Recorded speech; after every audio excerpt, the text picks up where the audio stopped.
Hey guys, Pace and I are going live on Instagram to answer some questions, talk about personal brand. Keep watching. And is the market crashing? What to do if the market is crashing? And is now a good time to be a wholesaler, even if the market does crash? And where do you buy unicorns? Yes. Munif, today he goes on Instagram and he made a reel of him shaving his head. He's like, here, if you guys want to know how I shave my head, I do it every day. Here's how I use it. Here's that little thing I use.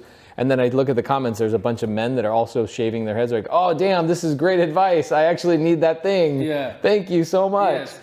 So you got to give people insight in who you are, right? Absolutely. They need to know about, hey, another thing. What's my favorite food? I could tell you right out of the gate, it's chicken wings. What's funny is that people knew there was so many messages there that said it's chicken wings, which has become a part of like who I am to people, right? When we travel around the country, what inevitably happens? We are knee deep in chicken wings. Yes, people will come to meet us in a location. We went to that bar in New York City. The first thing that somebody handed to me was a plate of chicken wings. Wow. Yui does a meetup. What's the first thing that they have for food? Chicken wings. Yeah. Any time that you and I go and do something and they know I'm going to show up, the community is always like, we'll make sure that we got chicken wings for Jamil. Or you're flying into town and somebody DMs you and goes, go try out this chicken wing spot. Yes. Right. Yes. So again, this is a part of my personality that people know about, that people resonate with, that people either like, or if you're vegan, live through. Mm-hmm. But the facts is that by being able to share that, document it, and then let people resonate with that, it builds my personal brand. Right. Right. I could also be known for one more thing. What's that? Being Canadian, Air Force shoes, gold chain. Genie. Oh, blue genie all day long. Yes. Yeah, blue genie. Yes. Right. So again, just a part of the brand. How do you extend it? So Pace, what would you say would be the 3 most Pace brand? I mean, I already know the one. I know the one. But what would you say those 3 things that symbolize and emblemize what Pace is? The things that people bring up all the time are creative finance. Obviously, like that's number 1 for me, is that I wanted to be known as the I didn't want to be known as a great creative finance person. I wanted to be known as the creative finance person. And I feel like I'm there, but I want to just continually dominate that. Right. Family man. And then the third one was maybe be my work ethic. Another one would be the community that I've built, right? These are things that stand out. People are like, you get other influencers that say stuff like, dude, it's scary what these guys are doing. Like what you and I are collectively doing is meshing our communities together and doing things that people in this real estate space haven't done. That's brand, right? Yeah. Like anyway, that's a whole nother conversation for another day, but I'd say those are the first 3. And so being the creative finance guy, right? Mm-hmm. Building the most incredible community. These aspects they're huge, and they transcend and they speak way louder than Pace Morby could ever speak. Right? Because a community of thousands of people is going to echo so much farther than one man, no matter how loud you scream. Yes. Right? So you've been able to amplify your brand through the mouths, hearts, and actions of thousands of other people. I'm trying to do the same thing with the astro flipping community. Right. Which makes what you and I do special and different, as you just said.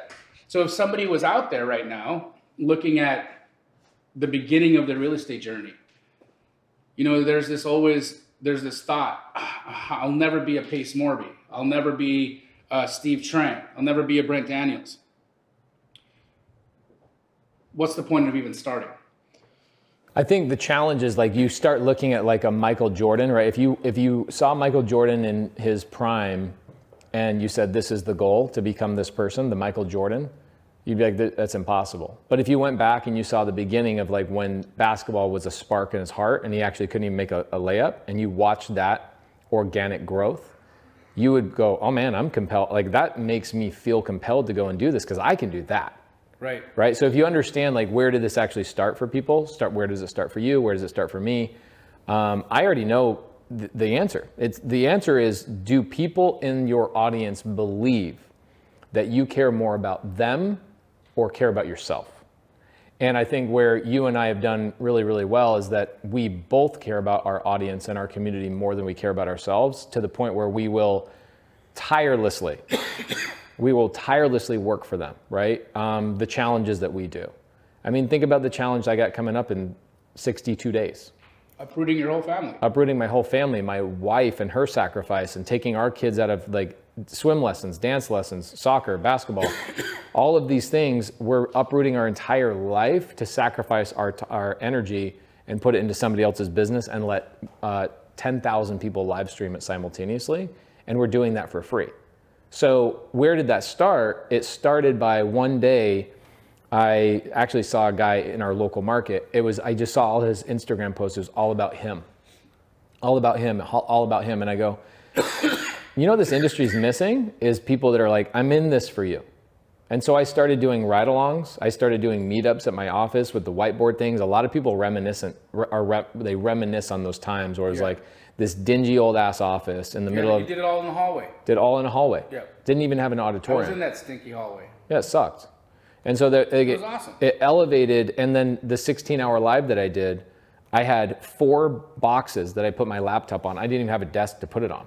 I didn't have a fancy camera. It literally was with this old laptop, and I go, I'm just gonna go live for 16 hours. And people remember those things, and they know through your actions whether you care more about them than you care about yourself. And so you and I, this was actually your idea. This is where your heart comes in, as you go, you know how like we're helping all these people in our local area? I feel like there's so many people that really could use our help. Why don't we go travel around the country and just freely meet people at RIAs and teach them and talk about only collaboration? And now what happens is, I'm sure you get tagged on them all the time, but I get tagged on other people's meetups all the time, like weekly. All the time. All the time. And that started from you and I spending hundreds of thousands of dollars, not in the very beginning, but it was kind of like phase 2 or phase 3 of how do we elevate this community and how do we elevate. And now we're doing it even higher and higher and higher and higher. What's funny is that when you and I first started traveling, there was no Subto mentorship. Or Astro. There was Astro, but you weren't. I wasn't there. No. Right? And so think about that. Mm-hmm. We really didn't have anything. We had nothing to sell. I didn't even know what an affiliate was. I didn't know YouTube would pay you to make a video. We literally were like, let's just go out and selflessly care about people. And spread the word of working together, because you can gain so much more from doubling down in a community than you ever will trying to be out there and as a lone wolf trying to eat. I'll tell you what we did get from that. Still, you know, today we talked about the deals that we're doing in your business, my business. My business is 80% brand or JV deals, 80%. It doesn't mean that I'm not doing a lot of direct to seller, which we are. It's just that that's automated and we've put it in a very specific vehicle. I could turn off everything at this point and just do brand and still make millions of dollars. Absolutely. Right? So what did we really gain from those years of selfish brand? I got private lenders. You got deals all over the country.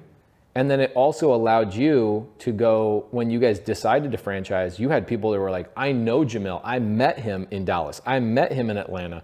I want his franchise in Atlanta. I want his franchise in Florida. And it was because you went out and did the work before you even knew you were going to franchise. 100%. You just did the work. And so for people that are trying to put brand together, here's my question you have to ask yourself. What can I do for other people in my local geographical area that I could highlight or show people, just even 4 or 5 people in a hallway, in your office, at a Starbucks, in a title company, you know, wherever it may be, and just start documenting it. Throw it up on Instagram Live and start saying, hey guys, I'm here with 5 people. I'm showing them my last 5 failures and what I learned from those 5 failures in a 40-minute dissertation. Incredible. You could start, that's not even where we started. I started in a Prius going, who wants to go on appointments with me and see me fail or succeed? I don't care what happens, but you're going to learn something today. Would it be a good idea for people to sit down and just write a note? Like, these are the 5 things I'm excellent at. Yeah, or things that I'm excited about, even if I'm not good at them. Like I get excited about talking to sellers, Yep. right? Brent said last night in Wholesale Hotline, he's like, I don't get excited about calling sellers. That's your thing. I go, yeah, great. But I was excited about it even when I wasn't good at it. Right. So if you're excited about it, that means you have something in your heart that you can passionately convey to somebody else's heart to get them to get over that. So I would say 5 things you're excited about learning or 5 things that you actually know. You don't have to be an expert on anything, in my opinion, to talk about it. You could talk about the things that you're failing at, right? And would that be a great place for somebody to start with just their share? Because you don't have to come out of the, and here's the thing I think a lot of people think about when they talk personal brand. They're like, oh, I got to have my logo.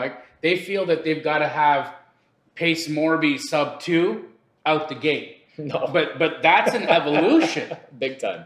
It doesn't happen out the gate. It evolves into that. I didn't deserve to have a logo until I built a community. Guys, hear that again. Okay, rewind that part. I didn't deserve to have a logo until I built a community.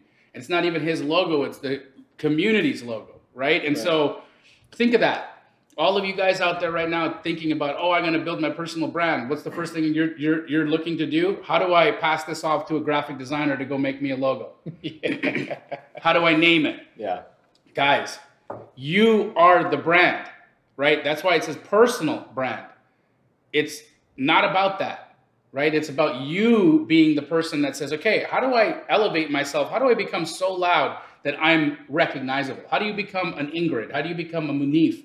How do you become a Michelle, a Paul, a Brittany? How do you do these things? A Dan Quijano? How do you become these people? It's by elevating, sharing, and being yourself truly all the time. I think you build, and then you build a character. Yeah, the thing that we have as an advantage in the last 20 years is that the brands that used to exist 20 years ago were all the slick people, right? They were the people that were only on stage, only on TV, only on whatever. But with the advent of social media, what's happened is the teeter-totter, the balance has actually gone the other way, which people appreciate transparency and authenticity more than anything else.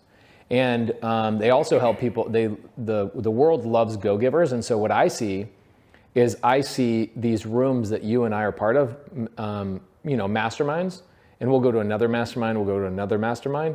The people who kind of rise with brand are the people who are natural go-givers. Right. And they're less fearful of sharing everything. And that what happens is the world that we live in right now honors that and they reward that. And so if you guys have any go-giverness in your heart, I would say give it all away. Give it all away. Speaking of talking about, giving things away, your student who you just helped on a phone call, it's like, why are they not documenting their business and sharing that with the world? I think right now, what's probably happening is they're a little bit embarrassed at where their position they're in. The more embarrassed you are, the stronger the better it is.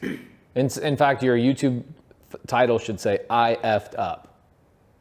You're gonna get more people that resonate with that than the thing is like, what? Look at this deal. Like you and I are about to go do a YouTube video out at a $15 million acquisition just right down the road, a 53-unit multifamily. And the reality is the audience doesn't resonate with that as much as they resonate with like, how did I generate a lead? You know what I'm saying? It's like, this is more inspirational, but this is more, there's more resonance here. There's more, like people can resonate with this more because the wide variety of people haven't hit the level of $15 million acquisitions yet. Right. In fact, if you told me that the week I started in real estate, that one day I'd be having a conversation with this handsome brown man in his kitchen about a $15 million acquisition, I'd be like, what movie are you pulling this plot out of? This doesn't make any sense. So when you are going through the crap in your business, that's when you should be doubling down on talking about it, and that's where your brand gets built. Amazing. So we learn, right? First and foremost, what skills do you have that you can give? Be a go-giver, right? Share with people. Do it selflessly. Do it in a way without any expectation of a reward, and document that, right? I think that's the core of being able to build personal brand. What's the next step? Because again, you could have all those things, but having the courage to document, having the courage to turn the camera on, that's a difficult, for me, it was one of the hardest things to do. And it wasn't until you came into my life and forced me by putting me in your stories all the time, and then me resharing those stories, that I got comfortable actually communicating and being projected out into the public. So how would you address that for people? Because I'm sure there's, maybe 100 and 150 people on Instagram right now. I don't know how many are watching, but I'd say at least 80% of them have some form of shyness that they have to overcome. The easy thing for me is I always do thing with a pack of other people. I've never done anything by myself. Like if you go back in all my successes, it's always been with other people. Even competitors, like you and I are competitors. Yeah, we JV on deals from time to time, but we run our businesses separately, right? Mm-hmm. We have no bleed over. And so for me, even in the very beginning, I chose 20 people I admired in my local market, even people that their brand was 10 times stronger than or at the point I didn't even have a brand. Brent Daniels being one of them, you being one of them, okay? And Instagram allowed me to tag 20 people at a time back then. Now they only allow you to tag 10 people.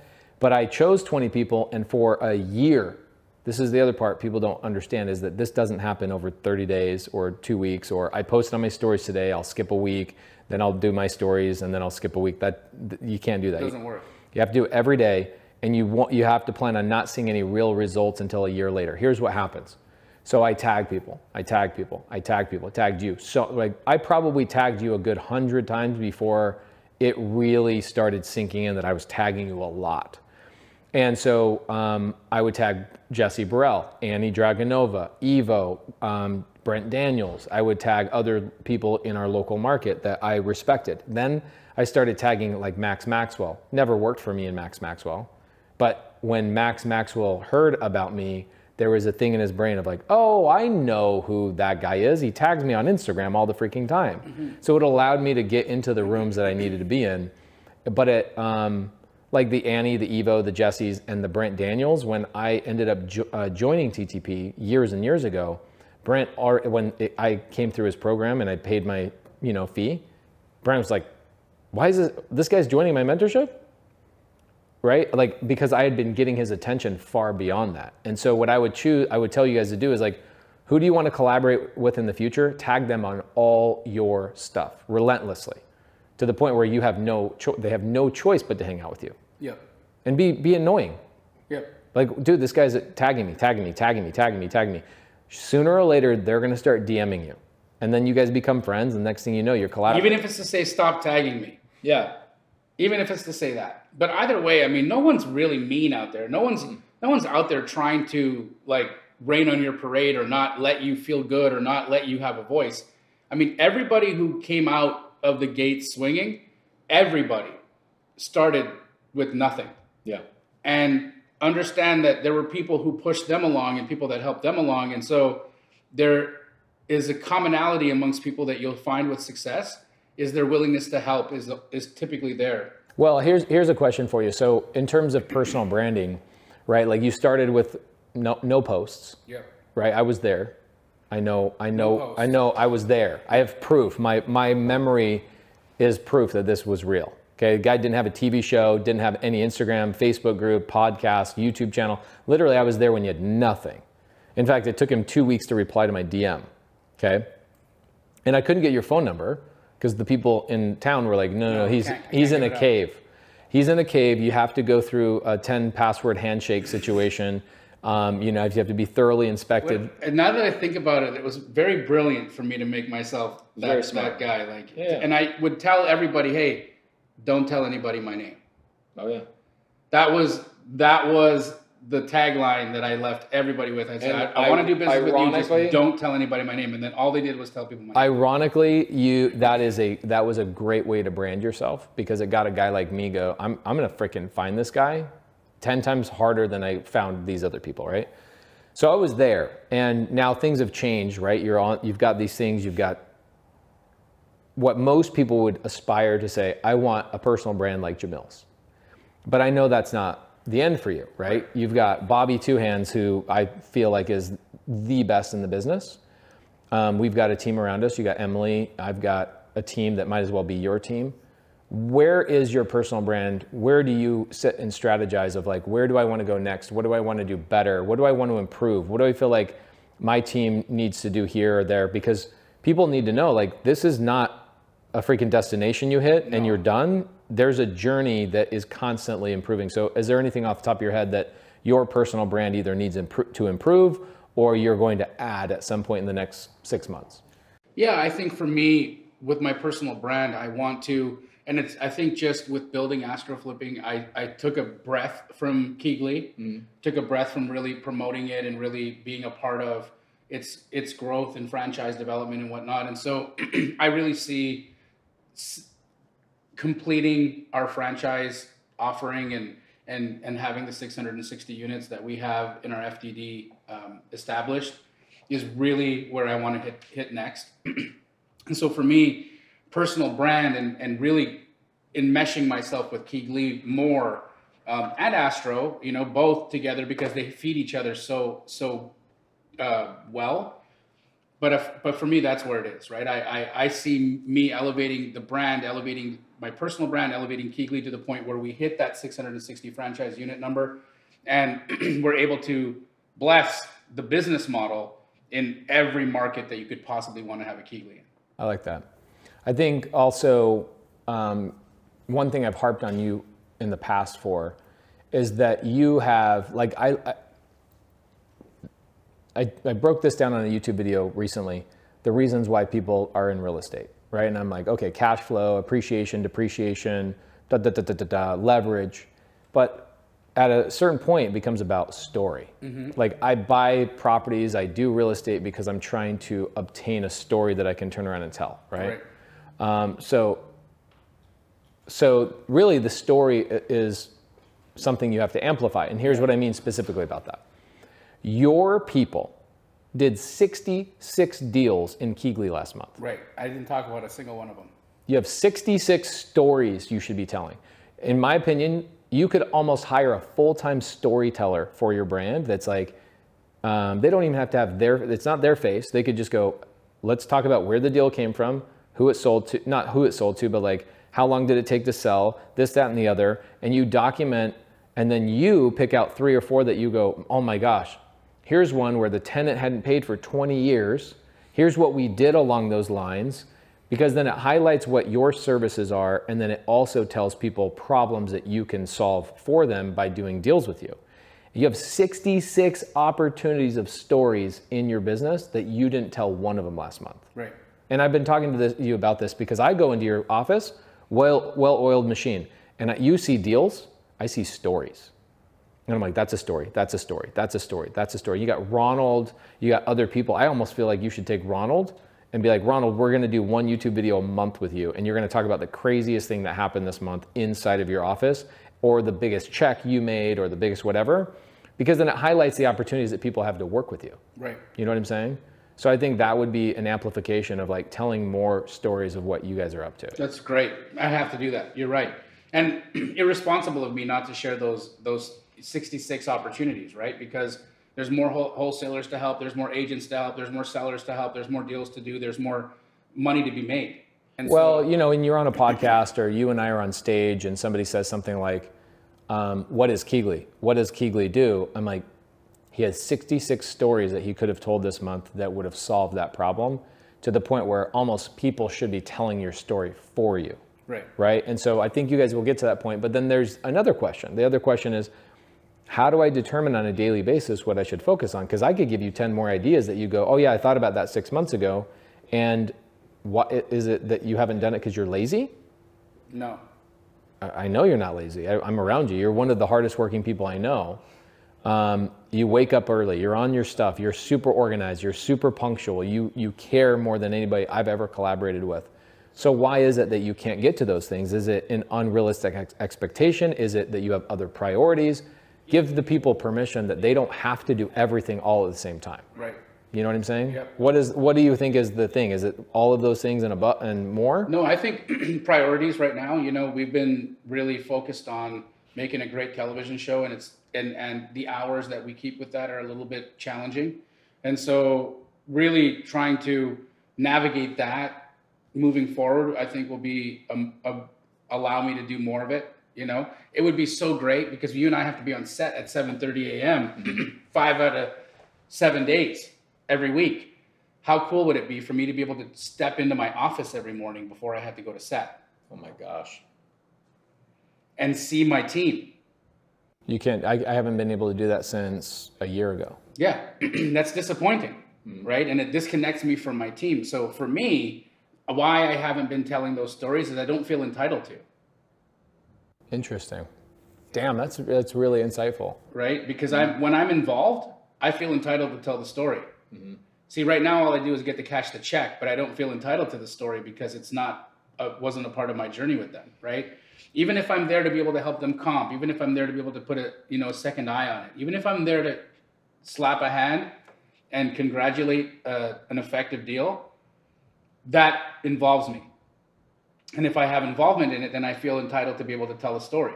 I like that. Okay, so here, we're talking about 66 deals in a month. I've never done 66 deals in a month, and I can tell you I never will do 66 deals in a month. It's not my business model.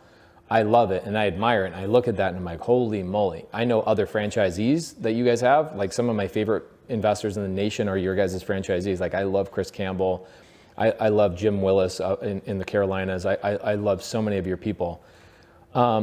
66 deals is a lot of deals for people to even comprehend. So let's talk about, if I'm a brand new wholesaler, how is this market shift happening right now going to affect my ability to wholesale? Oh my God, it's going to amplify it. A market shift is interesting because it creates pressure.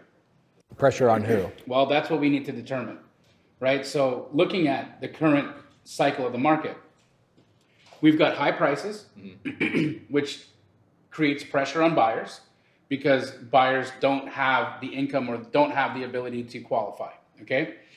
What they've been doing is they've been coming in with larger down payments. They've been squatting up, getting married, doing the things, buying together, buying with, two roommates, whatever that looks like. They've been pairing up to make purchases. And so they've found creative ways to be able to participate. Now, with the interest rate hikes and the heightened price points, okay, we've got pressure.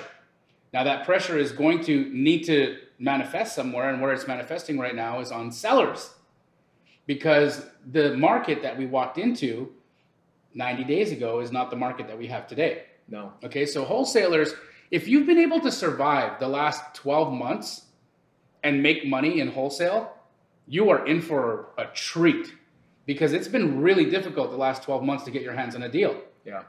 When you hear on the news every other day, 500,000 over list, bidding war, multiple offers, no houses, inventory crunch, all the things. When you hear that every single day and you're a wholesaler trying to go buy a house at 70 cents on the dollar, how are you going to have that conversation in any meaningful way when someone's going to say to you that there's so many competitors to your solution?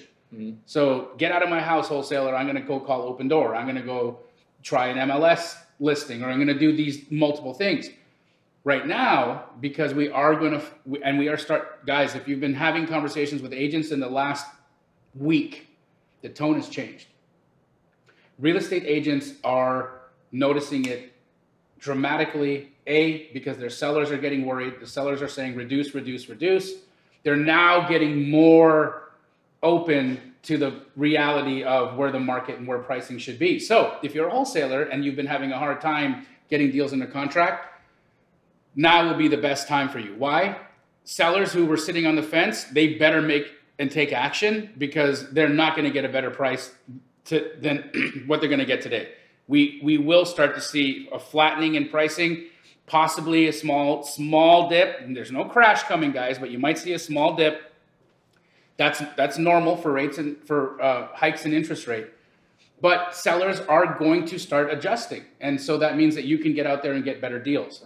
The other thing that I think is going to happen is that as wholesalers become more liquid, as the wholesalers become more available to working with real estate agents and more educated with their numbers, they're going to be able to buy deeper, right? And so you weren't even able to have conversations before. Now you're going to not only have the conversation, but you're going to have the conversation on your terms. Yeah, when I started, that's how it was. When I started, 7 years ago or so, the market was not like it is today. No, it was flat. It was flat, and so the sellers were open, right? And it took them 30 to 40 days to sell a house, right? That was normal. And on a fix and flip, you and I both fix and flip, If your house didn't get an offer in your first 2 weeks, you weren't worried. No. Like, oh, that's just how it is. It takes 90 days. Right. It's going to take, I'll get an offer and a close or an open contract in 30 days, and it'll take another 60 days to close that deal. It'll take 90 days. Yep. Now it's like if you don't get an offer, at least it was 6 months ago, if you don't get an offer on day one, there's something wrong. Right. We're going back to that flat market where now sellers lose one thing. They lose their confidence. That's it. And so when agents do too. And agents do too. And now the agents who have been coaching their sellers for the last 2 years, let's list super high because worst case scenario, we drop it a couple grand and we sell it the next day. That conversation is going to put a lot of agents into some pain. Agents want to avoid that pain. So they're going to coach their sellers and say, look, market's softening. We're going to right. You want to make sure that we don't sit on the market too long and get stale. And also, if you get a buyer that comes in that hasn't locked in their rate, and we get into an escrow, the deal could blow up because the interest rates are going to continue to rise throughout the rest of this year, or at least the rest of the summer. And so you might get a buyer that comes in and they lose their financing because now that payment goes up $300. Right. And so agents are going to say stuff like, we need to go fast and fast and fast. And we need cash. And the agents, millions of agents are going to coach the sellers nationwide for opportunities for wholesalers and real estate investors to come in and say, yo. And it hasn't been like that for the last 2 years. So it's not. The thing that's interesting is there are 174,000 wholesale transactions happening every single month in the United States, every single month. 174,000. Between off market, like deed transfers and and also, because a lot of times people will go without a title company, they'll do deed transfers and whatever else, cash deals, right? Tabletop closings, as they're known for, and then also wholesale fix and flip transactions that are happening outside of real estate agents. 174,000 are happening every single month, which is massive. Okay, massive, massive, massive. Brent and I came up with that data, which is great. So if you've been able to crush it in wholesale for the last 2 years, you're saying that my opportunity is going to amplify over the next year. Big time, because you literally lived through one of the hardest times for wholesalers known to our business model. At least in the last 20 years. Right? Yeah. And so it's an incredible time for you. Here's the skills you're going to need to know, okay? Know how to underwrite, because as the market turns, your comps and how you comp are going to be really important. Second, understand your numbers, understand cash flow, understand interest rates, understand what that does, right? Understand all of the pressures that we've had with supply chain issues and with inflation, and how you can have intelligent conversations with agents and homeowners about where your offer needs to be and why it needs to be there, and the market conditions that are currently presenting themselves that justify your number. Yeah. Right? This is where a wholesaler can get fat right now. So guys, if you haven't decided to double down in your wholesale business, if you haven't decided to double down in creative finance, learning how to take over these 2.5% mortgages, I'm telling you, one of the biggest regrets I've had in the last year was not taking subject to homes over at 2%, 3%, or 0% owner finance, because now I finally understand the power of amortization and just how much money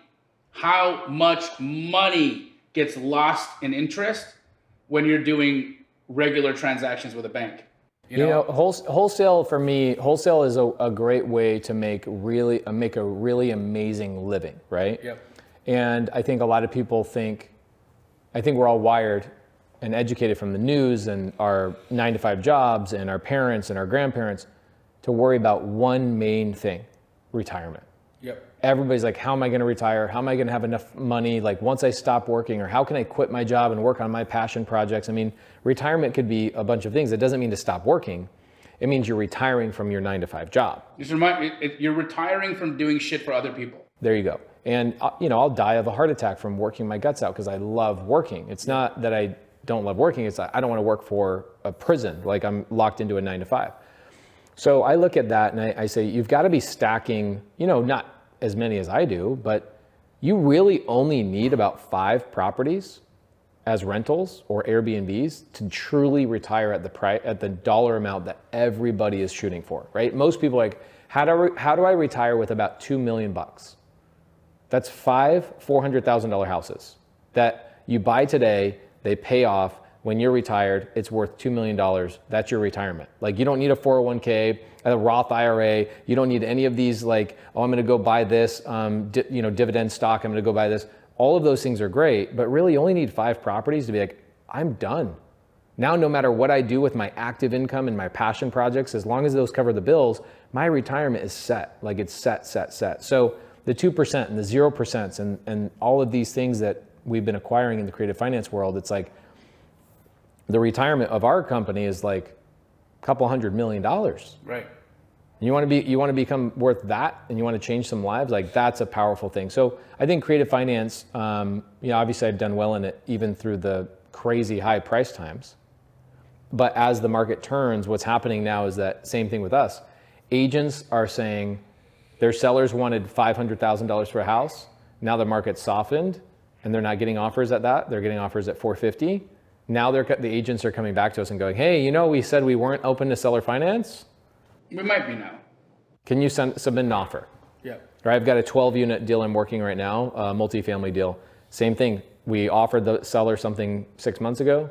They didn't sell it because the market started the interest rates. And now they're coming back to us and saying, hey, what does that look like? And that's a big sign, dude. Big time. I'm really excited for the next 24 months. I think for Wholesale, I think for Astro Flipping, I think for Subto, I think for our communities, they are going to explode. They're going to explode. Their successes are going to continue to compound, continue to grow. The community is going to continue to compound, continue to grow. And with that, guys, our brands are going to continue to grow. And what you're going to see is an overtaking of the industry. I don't want you to miss out on that. Right. So how do you think people should start getting involved? How can people? I was just going to ask you this question. Yeah. Okay. What if our lives are nothing more than skill stacking, correct, right? Everything we're trying to do is compound effect. It's compound effect, right? Even I was talking to Ryan, who does a lot of our edits on our team, and he's just like, you know what I love? I love just learning new things and adding them to me and like bolting them on, and you become this more powerful character and powerful version of yourself. It's the same thing with us. So, how do people get involved? I would say, what are the top 3 skills that you would go and work on? Doesn't mean master, but you would work on right now, okay? I already know my number 1, comping.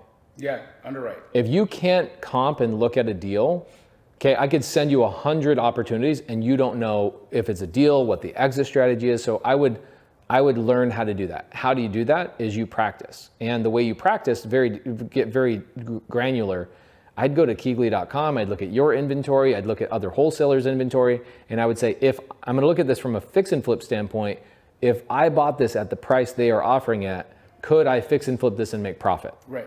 That's how you practice. Yep. And you'll go look at 100 of those, and after 100 you go, holy crap, I can actually kind of say yes or no here.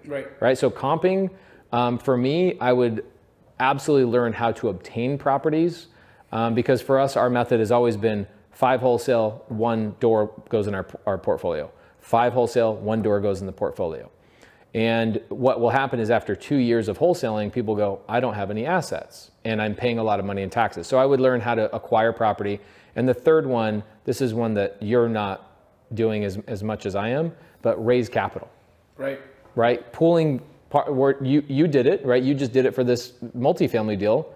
Is you have somebody brings you a big multifamily deal and you made 1 phone call and you and I put our money together. Yep. You raised money. Yep. So raising money and bringing in partners to go acquire bigger things, I think that those would be the first 3 things I would ever learn of, like, what does raising money mean?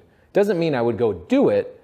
I would just understand that when a deal and an opportunity comes to me, I go, I don't have any money. You know how many times I've said that to myself? Like, I don't have the money to buy this. Now that I understand raising capital and capital structures, it's like, you and I run into a deal the other day, and it's $300,000 to basically close on it and renovate it. And we made 1 phone call, somebody else funds their money. Being able to have a network of raising capital is massive. So if I could go back and learn those 3 skills faster, it would have been comping. Notice I didn't say talking to sellers. Mm-hmm. Interesting, right? Talking to sellers is probably number 10 on my list. Right. Legit, even though I love it and it for a long time was part of my brand, still is. Comping is number 1. What would you say would be your top 3 skills you would stack? I think, again, underwriting, comping, still my But favorite. Why? Why is that so important? Same reasons. You got to be able to spot a deal. You need to know there's an opportunity. Where do you practice? Like, do you do what I said, or are there other places? You go to Zillow? What would you do if you had to practice? For me, what I would like to do is I'd like to actually test the efficacy of other wholesalers' deals, right? So I'd like sign up, go into the wholesaler Facebook groups like Wholesale Hotline or Superhuman Wholesalers or Wholesaling Houses Full Time or Wholesaling Houses Elite. Go connect with other wholesalers, go join their mailing list, go get their inventory and look at the address, look at what ARV they're saying, and then see if there's actually a deal there.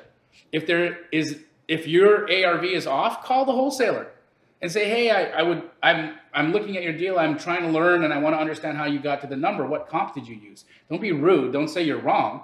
Like, I really would want to know what you use, right? Learn the appraisal rules. Guys, if you don't know the appraisal rules, I give that document away. It's in my link tree. Learn the appraisal rules. So yes, absolutely. For me, how I would test it would be other wholesalers' deals. I would go through the library of Straight Outta Compin videos that I have on YouTube.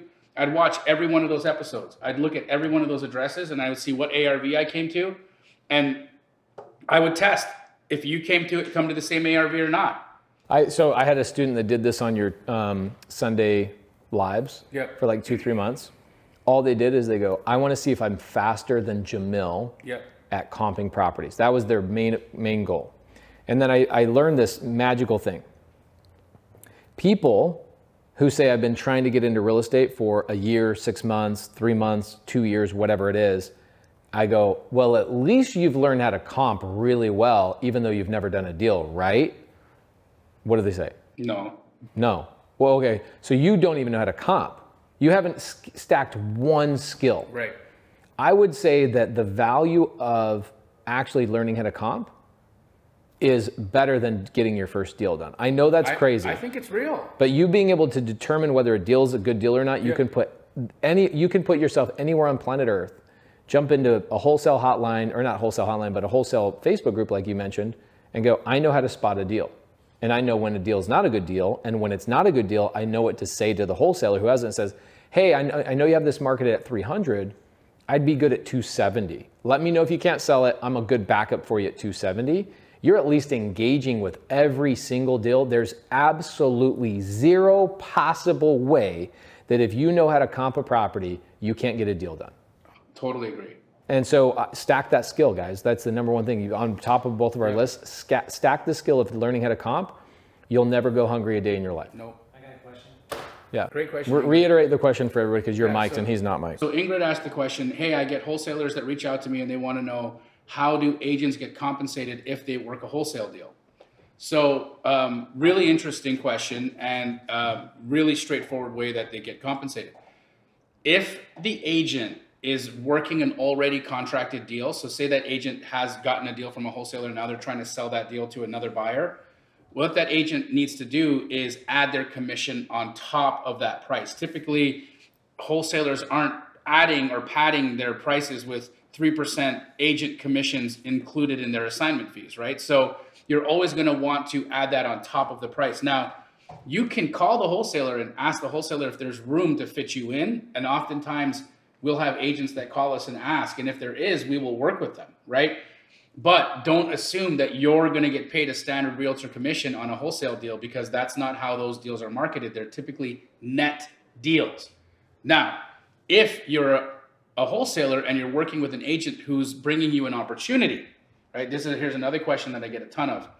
How does the agent get paid when they're putting a deal together between a homeowner and a wholesaler? Just like an agent wouldn't get paid any other time. Regular commission instruction from the seller, right? Guys, in every real estate transaction, or at least 99.9% of the real estate transactions I've been involved in, the seller always pays the real estate commissions. That's standard. It's typically 6%. And so if a agent is bringing you an opportunity that hasn't been listed yet, but it's still an opportunity, even if there's agency or no agency in there, that agent should be having the conversation with the seller to say, Mike, you'll be paying my commission. Now, if the seller is saying, no, I'm not going to pay any commissions, now, but the realtor has a connection with that seller and the realtor is going to bring you that opportunity, then it's your responsibility as the wholesaler to communicate with the agent as to how much they're going to get paid, whether you're going to split assignment fees or not. So the beauty of being a real estate agent is you can get paid any way you want because you're licensed and you can get paid commissions anywhere. Or an assignment. Or an assignment as the principal in the deal. So key here, guys, communicate. Ask the question. If it's vague to you, ask it. Don't be that person that says, you know what, I'm not going to bring it up. Because come closing day and when the agent doesn't get their check, that's not a good look. Make sense? Yep. Any other questions? I love me some Ingrid. She's great. I love me Ingrid too. Yeah, she's great. Ezra says, isn't it possible for the ARV and comps to be different now than they were then when you were talking about comparing to previous episodes? Yeah, it still doesn't change the skill set. Yeah. Right? It doesn't change the skill set. Yes, ARVs right now, actually ARVs haven't moved. It's not like we are having price declines, guys. Like that, let's not overshoot here. The prices haven't dropped. So your ARVs will still be the same. Could they drop in the next little while? Yes. Okay, but they haven't yet. They could drop, but they haven't yet. So I think still the old episodes are relevant. Well, I mean, you guys are seeing thumbnails on YouTube. There's very salacious YouTubers, and I understand why they do it, and I'm not knocking them, but it is what it is. They're being salacious, which means they're intentionally marketing to you to get you to click on their stuff. They're saying, oh no, it's happened.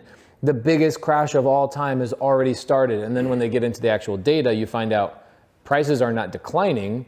It's that offers are slowing down a little bit, and sellers are having to be gut checked. When they should have listed the property for $550, they list it for $625, and they go, all right, fine, I'll sell it for $580, which is still 30 grand over retail. Houses are still selling over retail. They still are. Yes. Yeah. They're just at lower volumes. Right, which is good. You've weeded out a lot of the buyers because of the interest rates. There's a video of Patrick Bet David saying, if you're a normal person, you're considering buying a house, wait 12 to 18 months and then do it. I disagree with that entirely. Yeah, I don't think inventory is going to balloon by any means. So here's the challenge. You have to look at who you're talking to, right? So I spent 2 hours the other day listening to Dave Ramsey. You know Dave Ramsey? And I'm listening to him and I go, this is the greatest advice for anyone but me. Dave Ramsey's advice is horrible for me. I'll never have a 401k. I'll never look at how do I become a millionaire. His average millionaire in his program becomes a millionaire in 15 years. Okay? In my mind, in real estate. And then also he talks a lot about, well, I became a millionaire. How did Dave become a millionaire first? He lost it all. How did he become a millionaire? Do you know? No. Real estate. He became a millionaire in real estate. He had $6 million in real estate. He only owed $5 million on. He became a millionaire at age 26. Why did he lose it all? He lost it because he bought variable interest rate loans that were also hard money. They weren't even paying down his mortgage principal. Right. So what happened is when a market decline happened, his payments went up, his cash flow went down. He couldn't afford them. Yep. Same reason why I lost everything in 2008. Right. So the thing is, you've got to take the appropriate advice and give it to some people. So I'm sitting there listening to Dave Ramsey talk about just do 401k, just do this, work at your job for 15 years. Bro, could you imagine sitting in a cubicle and working at a cubicle job? No. It's horrible advice for you. Yeah. All three of you guys right here. It's us five. There's no way that advice makes sense for us. However, Patrick Bet David, when he says, wait 12 to 18 months and then buy a house, bro, I would rather, let me ask you a question. Have you made more money 18 months ago? Were you making less money or more money than you are right now? Less. Okay, that's what you should focus on. Focus on how to add a skill set to yourself to make more money. Buy the house now. Buy the effing house now. And if interest rates dip tremendously in 18 months, then refinance the freaking house. But the thing you should be spending your time and energy on is stacking skills. Are you making more money than you did 18 months ago? Absolutely. Are you making more money than you were 18 months ago? Like dramatically, right? Me too, me and you too. So if the advice for somebody in our mindset is, I'd rather learn new shit and make more money, then why wait to buy a house? If you're buying a deal that's listed on the MLS, what if they don't have an assignment clause in the contract that allows you to market the deal? It doesn't need to have an assignment clause within the contract. If you have your buyer name as and/or designated entity or and/or assignee, then you've added the assignment clause to the contract. So just always put in as your buyer name and/or designated entity, and now you have stated that you plan to designate another entity. Ingrid says, I think a 3% correction is a good conservative point of view on ARV, in my opinion. I think she's got valid reasons to think that, and it's possible, quite possible. I think we're definitely gonna have a softening, and that's perfectly fine, which is great. It gives the sellers a gut check, but the reality is it comes back to one metric, and Dave, who is on the Bigger Pocket show with you, talks about this all the time. He's like, look, the number one metric I'm gonna be looking at is inventory. And there is no inventory. Still. Comparatively. And a healthy market in Phoenix or Maricopa County is like 19,000 homes on the market. Right now we have something like 7,000. So you have about a third of what we should have. We were in a hot market when we were at 12. I remember. It's crazy. Yeah. We're at like 7 or 6 or whatever it is now. I don't know what we have. Ingrid, pull this up on, we should call my wife and ask her, what percentage of, ask Ingrid this, how many homes are currently listed on the MLS right now in Maricopa County? What's the active amount of homes? And that'll tell you like where we're at. And we should be at 19,000. I bet you we're not even a third of that. Let's call this sexy woman of mine. I'd love to hear that. Hi, baby. Hey, Mama. How many houses are listed on the MLS right now? Just got like, take a guess. Yours too. No. Not In Maricopa County. 10,000. 10,000. And what's a healthy market? Like 19,000? It should be around 15. 15 would be nice. It's getting way better. Oh, it is. So what have you seen in the last 30 days? That jumped More 3,000. inventory, less activity, less craziness, softening to the max, and it just all happened in like the last week or two. Ingrid said 4,292. Ingrid says 4,992. Active? Active, yeah. I don't know if they're active. Oh, okay. Well, then that's fine. Why are you calling me then? Well, I didn't have Ingrid. Okay, last time. Well, maybe Ingrid's talking about how many houses. Active and coming soon rentals. She's including coming soon rentals. Oh, she's including coming soon. Got it. Love you. Thank you, baby. Okay, bye. Bye. So Still dramatically low. yeah, that's interesting because she represents. She lists our properties, right? Yep. So she sees what's happening. And 6 months ago, we were like, "What's the house worth? 500? Great, list it for 550." Right? We were being crazy, and people were still paying. 6 months ago, we were like, what's the house worth? 500? Great, listen for 9. No, I'm joking. But it was like some of that shit happened. It's not that big of a dramatic stretch. Is that there were things that, like there was a house on the show. Yep. What was it? Port-au-Prince. Yes. What was Port-au-Prince? You thought it was like 5? We thought it was maybe a 400 sale, and what did it go up to? 550 or something like that? Almost 600. Yeah. It was like 587.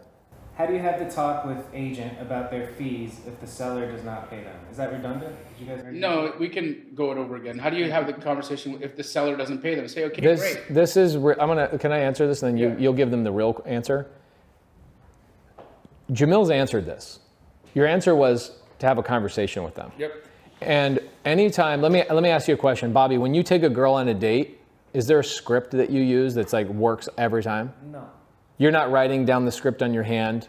No. You're not going on somebody's YouTube video and downloading a script on how to go on the perfect date. No.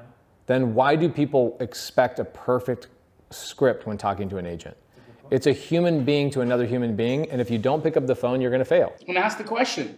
Why are we scared to ask the question? Hey, so the seller is refusing to pay you a commission. So if we do this deal, you're going to need to get compensated. I want to be able to compensate you. How do we plan to do that? Do you want me to pay you a commission? Great. This is how I plan to pay it. I'm going to assign this deal, hopefully make some money, and I'll give you half of that. Or whatever that conversation is, you need to have that with the agent so that the agent knows where the money's coming from and how that money's going to get generated. I usually use a third-party story in everything that I do. So I would say something like, usually I do this. Would that work for you? Because then there's less ability for them to argue that, oh, other agents are doing that? Great, I'll just go that route, right? That's human nature. And so if you're calling an agent and go, look, I've got an agent, her name's Monique. This is the way we structure it. Are you okay with that? And so if you're one of Jamil's students, just take that story of Monique, even if you've never done a deal with Monique, use that third-party story to go, this is how we do it in our company. That's what I was just going to ask. If you're new. Yeah, leverage. That's the reason you have a mentor is you leverage your mentor's credibility. Your mentor gives you the stories and the tools to take your learning curve of 10 years down to 1 year by giving you the tools and resources that you didn't have when you started. Correct. Here's a good one. David Dillahunty, when determining your MAO, which I don't even... Maximum allowable offer. Okay, what is your typical formula that you use? With more people looking for deals, has the formula changed in the past few months? This is an interesting one because I don't love this question because it is kind of the same thing. It's like you're not talking to buyers. You don't know what buyers are willing to pay. Yep. And what you're trying to do is you're trying to say, well, a house is worth 500 grand ARV. Zillow says it's worth 500 grand, whatever it is. I comped it. I know that if they fix it, they renovate it, there's similar houses on the same street with the same floor plan that are selling for 500 grand. So what's my formula to give them an offer? Right. 70% would say I'm offering 350 grand. Excuse me. Okay, so that's what MAO means is like, What's my maximum allowable offer? right, so I know as a wholesaler, I can only pay 350 grand for that, okay? So here's a challenge with the MAO. 3 days ago, somebody comes into Sunday service and they go, I've got this crazy good deal, 650 ARV. I use the 70% rule and I go, great. And then I break down the numbers. I go, what's your cost of acquisition? He goes, what do you mean cost of acquisition? It's $490. I go, that's not the cost of acquisition. That's the price of acquisition. How are you getting the money? He goes, I don't know. I go, so your fix and flipper is going to borrow that money. And they're gonna have to close escrow at $490, which means $10,000 in closing fees. So did they really buy that property from you at $490 or did they buy it from you at $500? Okay, you gotta ask these questions. Also, now there's a cost associated with that $490,000, hard money. What's their monthly payment? Oh my gosh, did they really buy this for $490? No, they ended up buying it for about $540 with all the holding costs associated. So if you're not putting these things in and the reason why you're not putting those numbers in is because you don't have an actual buyer you're talking to that will say, I've got hard money at 10% and 2 points and our crews are fast. I can go as high as 78% because I'm really well capitalized. What you do is you put yourself in a situation of I'm doing 70%, perfect, that's a deal. Sellers willing to move forward at that number. I lock them up in a contract. You then go out and you then start marketing it to buyers and your buyers are like, you're up in the night. You should have asked us before. It's like, Bobby, if you were gonna go make a t-shirt company, would you just make a bunch of XLs? Yeah, no. No, you go out and do market research and you find out, if I'm in Missouri, you're making triple XLs. Okay, if I'm in another state, Hollywood, California, I'm making smalls and mediums. Yeah. You know what I'm saying? Like, do the market research, have the conversation with the buyer. This is why working with Jamil for all these years has been so beneficial, is because when I go on an appointment, I go, what's my MAO? If I use the 70% rule every single time, half of my deals would fall apart, or they would never even formulate it at all. Right. Right? And also, in condition and what part of the country you're in is hugely important in that question. It's entirely dependent on whether this is a cosmetic remodel, a full gut remodel, and whether you're in Kansas City or in Phoenix, Arizona. So let's re-ask that question, okay? Let's reiterate that question in the exact same words he used, okay? But I'm gonna do it. Here's the question he's asking. Hey, Bobby, I'm gonna start a t-shirt company next week. What sizes of shirts should I print before I go out and start selling? You go, I don't know. What's your market? What's your demographic? Yeah. What color shirt are they wearing? What does it say on it? Does it say cowboys are amazing, but you're trying to sell these in the Hollywood Hills? Like, have you done your research? Literally, that's what they're asking.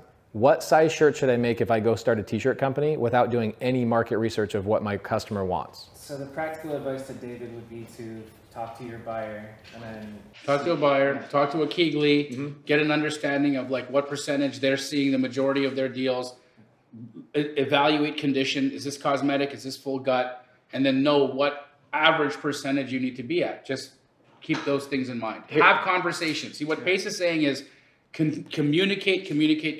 Either talk to your cash buyer, talk to a Keegley, talk to a dispo house, talk to somebody in that market who understands who could be your potential buyer, because they're going to direct you. So here, one of the reasons I became, in my not even my opinion, it's facts. I was top 0.05% best closers in the nation for home investors. There's 1,100 of us. I was like top 3, okay? The reason for that is because I never went in thinking about MAO. What I thought about was, hey Jamil, I've got an appointment tomorrow at 123 Main Street. What's the maximum amount that you can sell? What could you sell this to a buyer for? Jamil go, hold on, let me talk to a couple of our buyers. Okay, you're good at 200. Anything under 200, we're making money. So what did that give me?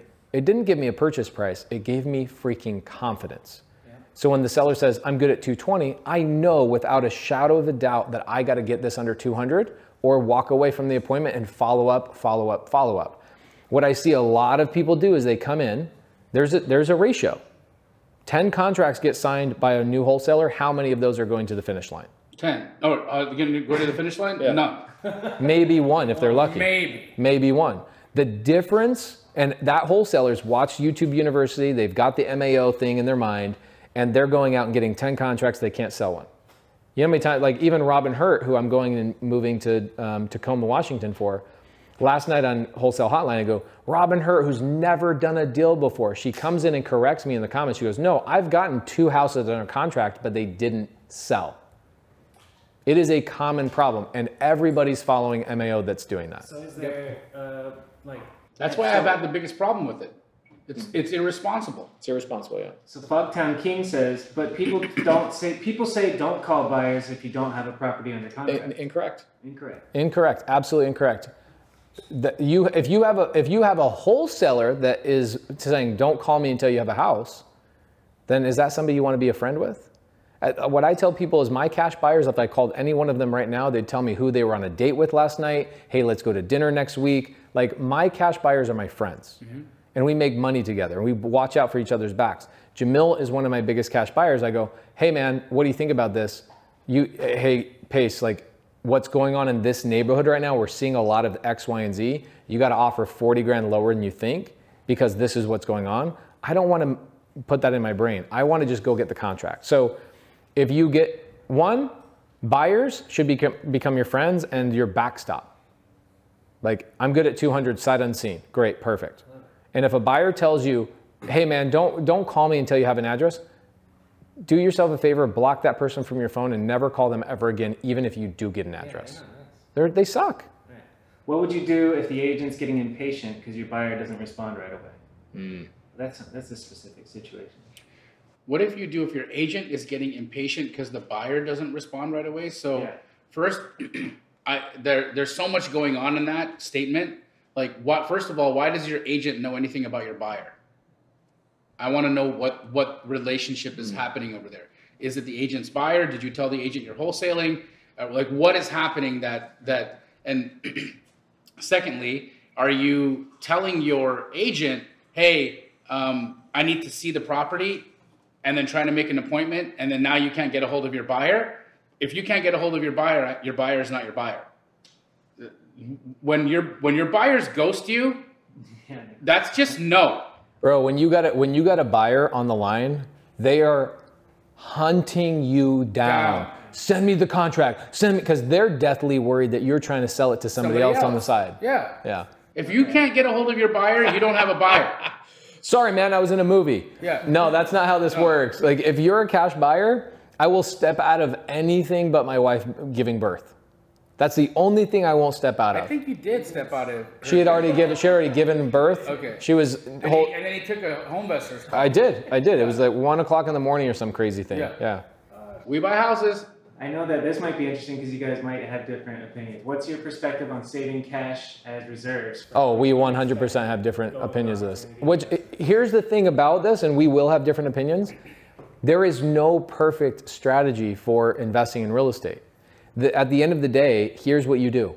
Spend less money than what you make, okay, and put your money in. Jamil puts his money, Jamil, one of his best investments, I freaking love it, one of his best investments, he takes his money and he gives it to a hard money lender who's prolific hard money lender, and they pay him a monthly return.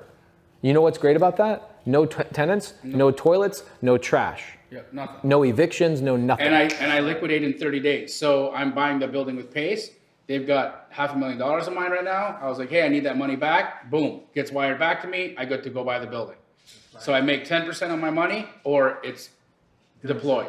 Yeah, and I'm different. I would never do that for one thing. It's not fun.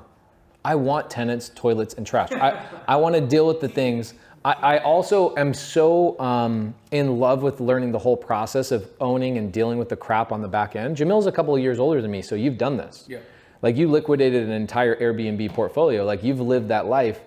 For me, I was a contractor for 10 years. And so I was so curious of what happens on the back end of like, okay, so I'm renovating the house and then this person turns it into an Airbnb. What does that world look like? That I'm just having fun, right? And for me, Jamil he also was in real estate in the last crash. And so for Jamil, the safest investment, and I agree with this, is taking your cash, letting somebody else who's very smart to go lend that money to other people. It's a great strategy. For me, I had one of the best months of my life 2 months ago. At the end of the month, I had $1,700 in my bank account because I had purchased, I used all the money for real estate. Nice. But here's the thing. Yeah. Jamil's eating the same prime rib that I am at night. Jamil's driving as nice or nicer cars than me. When we pull up to the house, Ryan, did you pull up and go, man, this guy looks like he's poor? Definitely not. He's like, wait, what? Who lives here? You know? So there's no stress. At the end of the day, what did Dave Chappelle say when he got his $50 million? He goes, I realized. I'm rich, bitch! He did say that. He said it was really interesting. After a certain dollar amount, you don't live any better life. Yeah. Yeah. So even the guys that are billionaires are eating at the same restaurants as the millionaires. True. And so it's whatever you feel safe with and you're excited about. And so I never criticize Jamil's strategy. I just say, that's not for me. And then Jamil says, what Pace does is not for me either. You got to find out what is for you and follow that path. Oh, this is a good one. You don't. No, I'm kidding. Same way you would wholesale a house. Same way you would wholesale a house, but it's different for large multifamily than it's going to be for anything 8 units or less. 8 units or less, you're going to find you can put the property under contract the same way you would a single family resident. The earnest money is going to be easy to come up with, or at least manageable. When you're dealing with large apartments, like the building that we're doing right now, the 53 unit, I mean, guys, we had to sign an LOI. We had to come in with an LOI? Letter of intent. We had to do a $250,000 non-refundable earnest deposit sent to title before a purchase contract was signed. Okay? Then we got to walk the house. You ain't wholesaling that, bitch. Yeah. I'm sorry, it's not how it works. Yeah. I had to come in $250,000 hard before I even got the contract on that property. How the hell would I wholesale that? Hard. Right? You don't. No, and you know, there's a world here where people say, well, should I start with single family or multifamily? Guys, everybody you know, Grant Cardone, everybody you know that are like prolific, even Tim Bratz, who I'm speaking at his event next week in Denver, he says, I love multifamily way more than I love single family. But where did he start? Single family. Because you don't have to do the things in single family. Like letter of intent, there's wholesalers that have been wholesaling for 4 years that don't know what an LOI is. Right. You know what I'm saying? Yep. So when you get into multifamily, it's another layer. So you got to have an LOI. Why is that important? Well, it expresses your interest and it's non-binding. Oh my God, what a waste of time. When I go through this process, I'm like, why are we doing this? It's like a dance.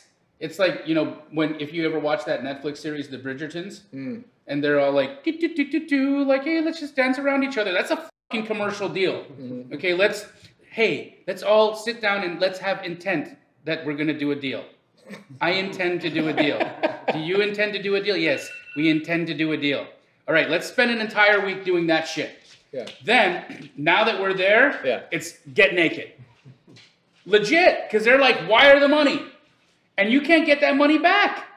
It's done. That's the world of multifamily and commercial real estate. So please don't try to step into that. If you don't understand how to wholesale single family, multifamily isn't for you yet. Here's the great thing though, is like the deal, the 53 unit deal, it doesn't mean you can't bring a Jamil or a Pace or somebody else to the table. John Galan is the one who originally got that, started having the conversations, and then ultimately Sophia had to take over because wholesalers tried to get in the middle of it. Right.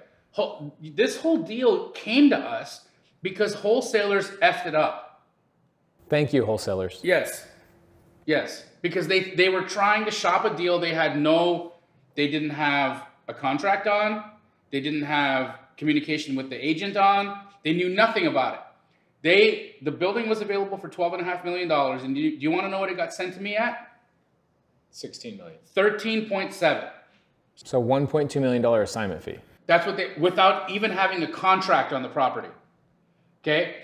So what ends up happening is I'm in Las Vegas with you at the Clever Summit, and at 7 o'clock in the morning, I get Sophia on a Zoom call with who was supposed to be the listing broker of the property. Okay? It wasn't the listing broker of the property. It's like that meme that you always put on your Instagram of, oh my God, it's a cash buyer. No, it's just another wholesaler. Oh, yeah. That's exactly what that was. We show up onto the Zoom. Sophia and I are on the Zoom, and it's a wholesaler. And Sophia says, you guys had a Scooby-Doo episode on a Zoom. On a Zoom. Let me unveil you. Oh, you're a wholesaler. Yes. So Sophia's like, wait, are you a licensed agent? No. Why are you presenting this deal to me? Well, Sophia hit leave. She left the conversation. Then she texts me sends me a text and says, I don't have time to jerk these people off this morning. You can finish. No joke. Okay? So guys, I'm telling you, this is what happens in the world of multifamily if you try to get in there and do it. It's embarrassing. Please don't. Okay? Start and learn the things you need to learn and the places that you need to learn. Like, look, small multifamily, you can wholesale like houses. Get really good at that first. Then you can bring a Pace to the table. Then you can bring a Me to the table. Then you can bring a Sophia to the table and go take down a 55 unit, a 53 unit, a 100 unit building. You can do that.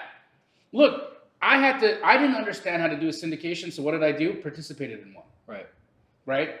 So I could learn. I went, got involved with Edwin. I'm like, here's $250,000. Show me everything. Now I got access to the paperwork. Now I know exactly the player and the flow of how it all works. Oh, then this happens. Oh, and then that. Oh, I didn't know. Like an LOI is interesting too, because an LOI, you are right. It's basically a little dance. But usually the broker receiving the LOI wants to see that you've been approved by a lender. Yes. And you have your money already ready. Like, or that you're vetted. You're vetted. Yeah. And so it's not like I'm just writing up a letter. There's a whole chain of dominoes that had to click over all the way to create that LOI. And so people go, maybe somebody in here goes, oh, so I just need to download an LOI from online. No. No, because it's not binding. You can't shop a deal because you get an LOI sent out. Right. It doesn't mean anything. Right? So that's why the process is so much different. It's yes, it can be lucrative and you could make $1 million or $2 million assignment fee. That's absolutely true. However, there's levels to this, guys, right? There's levels to it. So just let's get really good at the things that we understand. And we're still figuring out how to do this at the level of $12.5 million. We're still working at that, right? So, I mean, that's just what it is. Yeah, it's a fun game. It's like, how Mario always ends up at like level 9? Yeah. Real estate's one of those things. It's like you're just going from one Mario game to another Mario game to another Mario game, and Mario just keeps coming out with new games all the time. So guys, we just get to hang out and play these fun games the rest of our life and play and challenge ourselves to new levels. The levels never end. No, just don't be a Bowser. Don't be a Bowser.